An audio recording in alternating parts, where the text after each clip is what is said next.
Oh. Oh my goodness. Let me just, yeah. Does that feel, feels pretty. All right, okay. Do we have it? Do we? Are we good? Yes. Hello everybody, welcome back. Ugh. It's been a long day. So, hi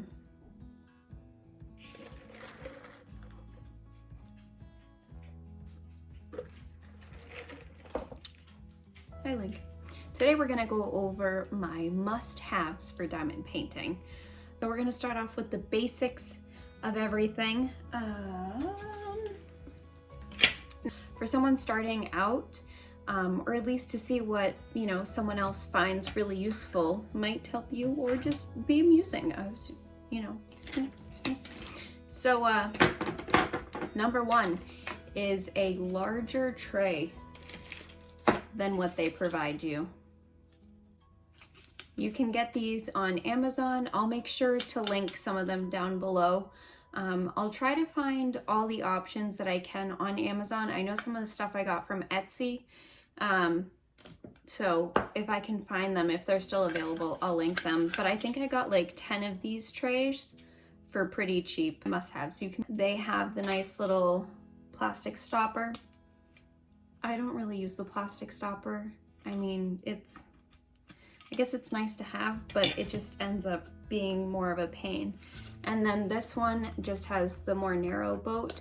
I found that this one has wider grooves, so it can fit round drills better. This one, for some reason, round drills stick a little bit more, but square drills work fine. It's not anything you can't work with, but my must-have is a bigger tray than what they provide you because I spill everywhere and I like to do ones that are not too confetti heavy. So next thing is your own form of wax. I know kits come with it. It's not necessarily must-have for everyone, but for me, for single placing, I love this wax. I love a wax that's harder. There's one other one that, there are two other kinds, and I can do a whole review video on different types of wax. The other one is Museum Putty.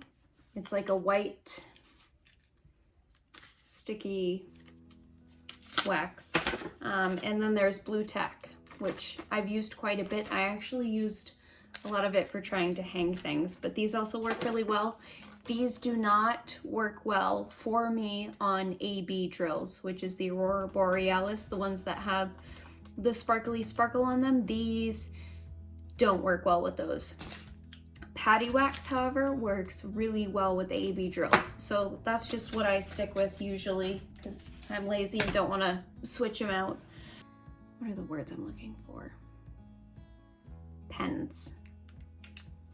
Bigger, chubbier, overly sized, ooh, almost poked my eye out with that one, pens. If you are someone that gets cramps in your hand, those tiny little pens just aren't gonna cut it. I got this one from Diamond Art Club. It's not bad, it's pretty good. I bought some of these secondhand, so like this super oversized galaxy looking one, I don't know where the person got it from, but I saw it on Facebook Marketplace. She was destashing, she had like over 100. And this one I got from Jim's Handmade Pens. It's a hybrid, so it's part wood, part resin, but you know, this one's got 3 bumps, it's super fat, this one's got 4 bumps. It's just a matter of, I hold my tip really close, like super close when I'm working. I've seen other people hold it further back like this, but I'm someone that's always like choked up on my pencil. So must have, if your hands cramp and if you plan on doing diamond painting for a long haul for a big canvas, I would suggest getting a bigger pen, in my opinion. It makes a world difference. At first it feels super heavy and it's a little bit cumbersome, but you get used to it. Next must have for me is a light pad. This one's pretty big. I got it off of Amazon. It takes just a regular micro USB. The only problem with this is you will want to get, at least for me, what works is if you have like a gift card, cut up a little square and put it over the power button, because it's like censoring. So if you even touch it with your arm, it's gonna change the brightness or it's gonna turn it off completely, which is super frustrating. So even if you just tape one side so it's like a little flap, it'll save you from so much frustration, because then I tried to always make sure like this button was further away from me, which you can do, but if you're sitting on the couch or something and this ends up being whatever way, it just saves you from touching it repeatedly and then driving yourself insane.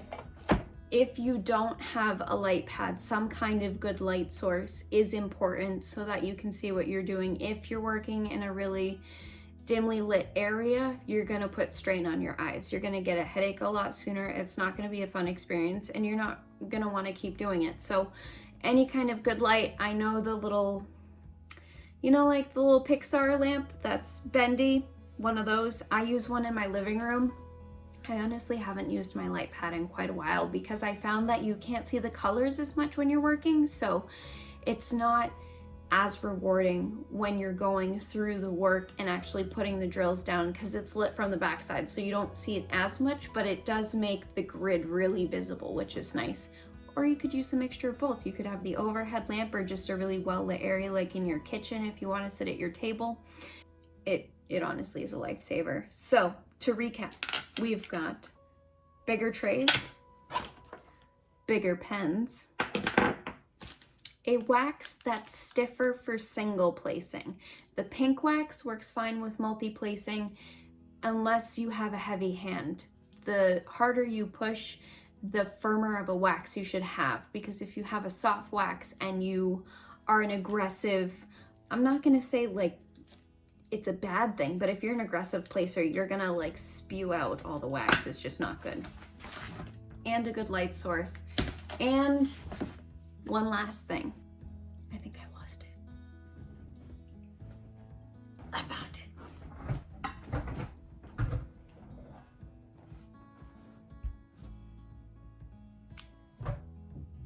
Something pokey. So this is one of those scratch art pens. I got a kit of 10 of them because I also do scratch art when I'm kind of bored. So if you don't have this, even like, you know, one of those little dental flosser things that have the picky end on them, or even a regular toothpick will work fine.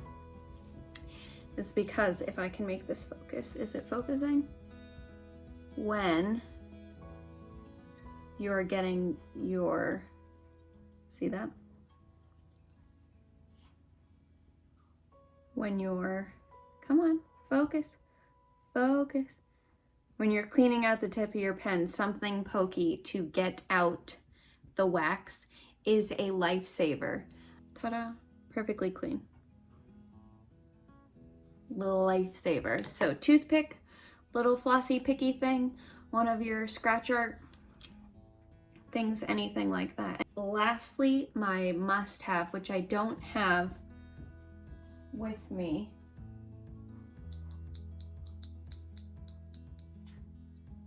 I don't have it with me, is a box or a bag to keep everything for that project together.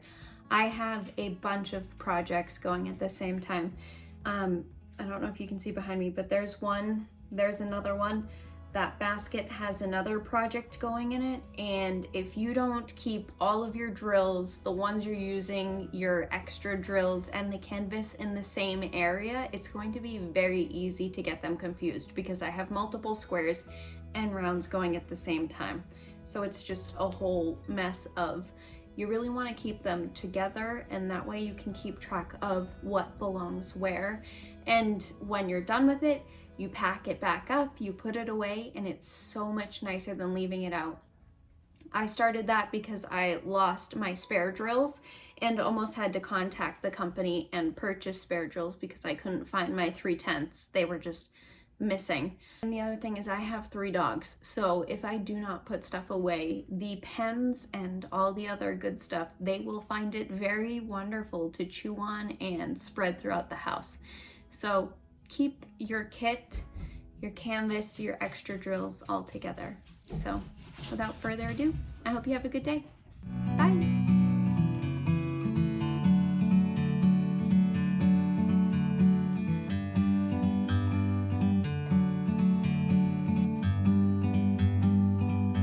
Like a bird on a tree.